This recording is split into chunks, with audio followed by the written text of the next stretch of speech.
اصل میں آپ پر ایک روحانی کیفیت تاری ہے، تنہائی میں ہوتے یا لوگوں کے درمیان، ہر وقت بس خاموشی اختیار فرمایا، تھوڑی تھوڑی دیر کے بعد ایک آب بھر کے سر مبارک اٹھاتے، چہرے مبارک کا رنگ زرد ہو جاتا، کبھی سرخی مائل، روٹین کے مطابق گھنٹے 2 گھنٹے کے لیے لوگوں کے درمیان آپ تشریف لاتے، مگر محفل پر خاموشی تاری ہے۔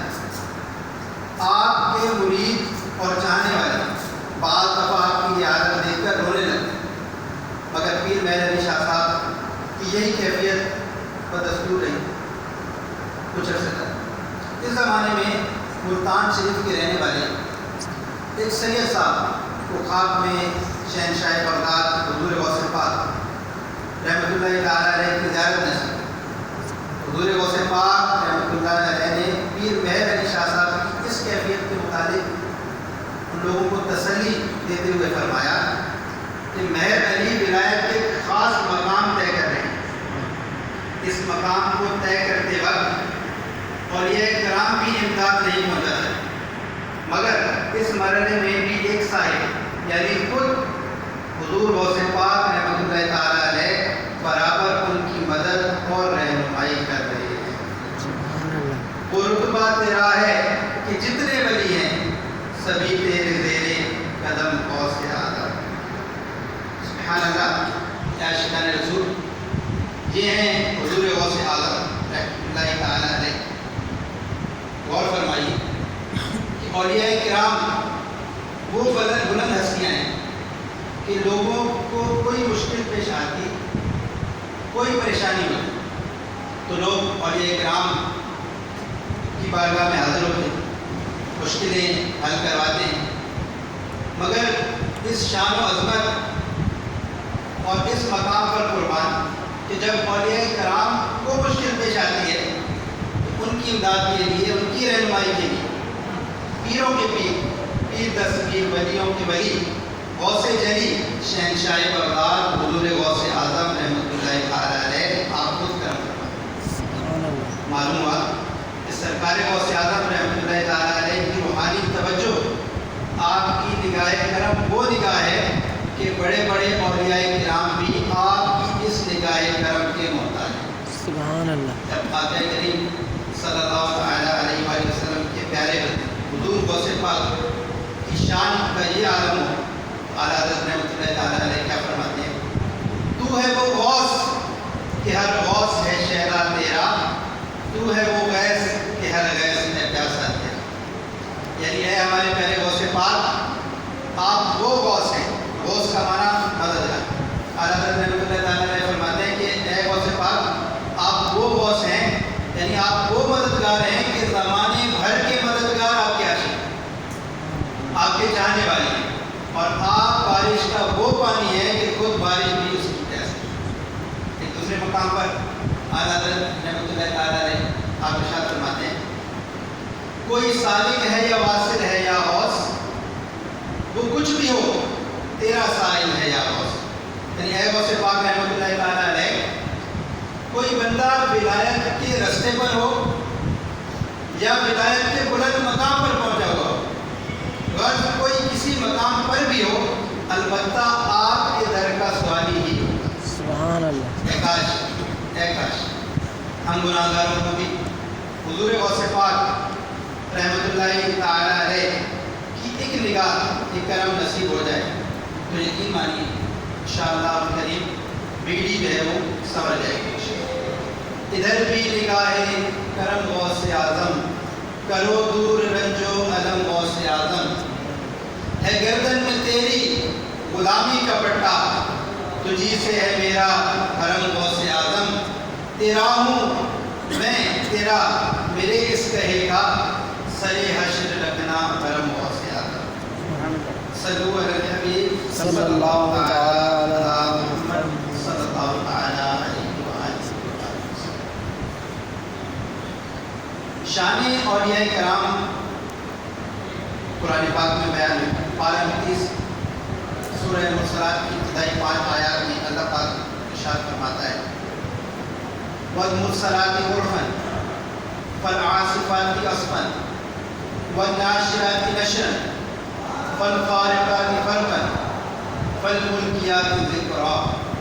ترجمہ کنز ایمان: قسم ان کی جو لگاتار بھیجی جاتی ہے، پھر ان کی جو نہایت تیز چلنے والی اور خوب پھیلانے والیوں کی، پھر خوب جدا کرنے والیوں کی، پھر ذکر کا انکار کرنے والیوں کی. یعنی 5 آیات ہیں کہ ان میں اللہ پاک نے 5 چیزوں کی قسم ارشاد فرمائی. نمبر 1 مرسلات، یعنی جو لگاتار بھیجی جاتی ہے، اس کی وضاحت چلا گیا ہے. نمبر 2 آصفات، جو تیزی سے چلتی ہیں. نمبر 3 ناشرات، جو خوب پھیلاتی ہیں. نمبر 4 فارقات، جو خوب جدا کرنے والی. اور نمبر 5 ملکیات، جو ذکر القاء کرنے والی. یہ 5 چیزیں کیا ہیں اور یہ کن کی اوصاف ہیں؟ اس بارے میں مفسرین کرام کے مختلف اقوال ہیں. ایک قول یہ ہے کہ یہ 5 کی 5 علامات اور یہ کرام کی صفات. سبحان اللہ. اس قول کے مطابق ان آیات کا معنی کیا بنے گا؟ اس کو مشہور مفسر قرآن حکیم الامت مفتی احمد یار خان نعیمی رحمۃ اللہ تعالیٰ علیہ نے اپنی کتاب مواعظ نعیمیہ میں تفصیل سے ذکر کیا. اس کا خلاصہ سنتے ہیں. والمرسلاتی عرفا، قسم ان کی جو لگاتار بھیجی جاتی ہے. مفسر قرآن مفتی احمد یار خان فرماتے ہیں کہ یعنی اولیاء کرام کی ان جماعتوں کی قسم جو قیامت تک لگاتار بھیجی جاتی ہے. سبحان اللہ. اس سے یہ بھی معلوم ہوا کہ اگرچہ نبوت ختم ہو چکی ہے، ہمارے پیارے آقا مدینے والے مصطفیٰ صلی اللہ تعالیٰ علیہ وآلہ وسلم آخری نبی بن کر تشریف لا چکے. اب قیامت تک کوئی بھی نبی نہیں آئے. البتہ اولیاء کرام قیامت تک آتے ہیں.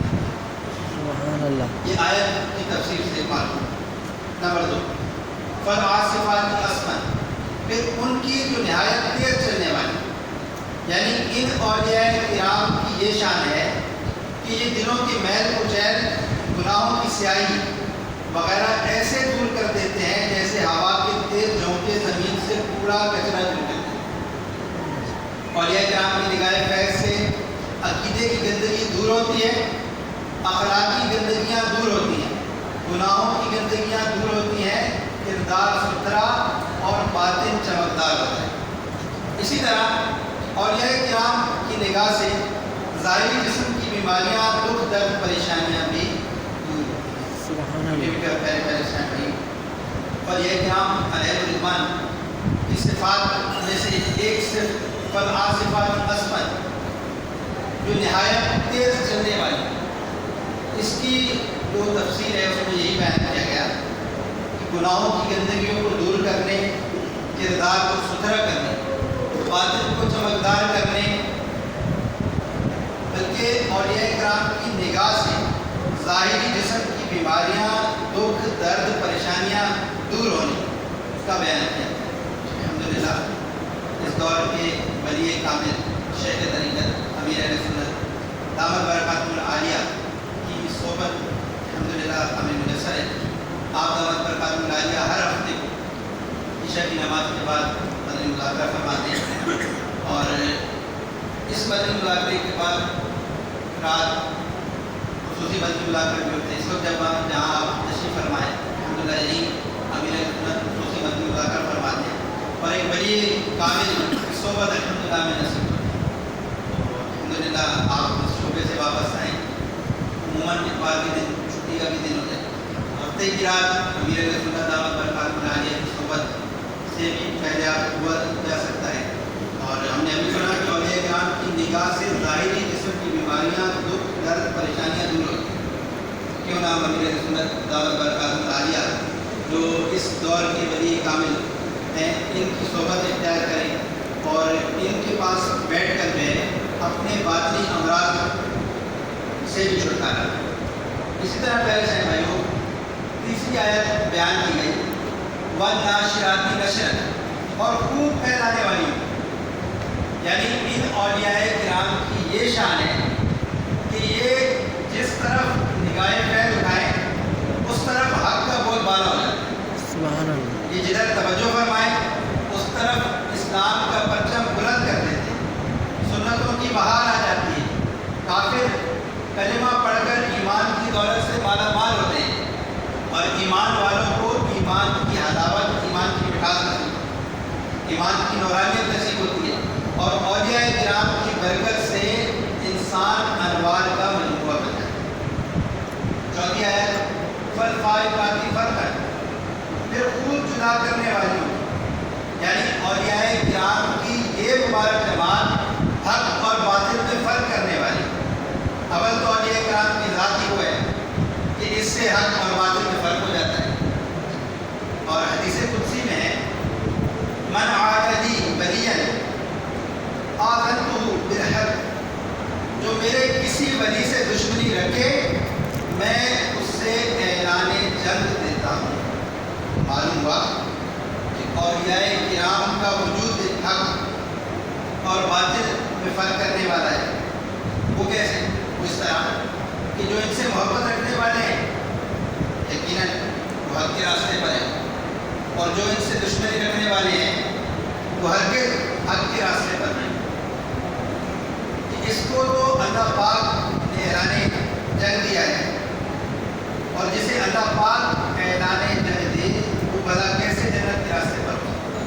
لہذا اولیاء کرام کا وجود ہی حق اور باطل میں فرق کرنے والا ہے.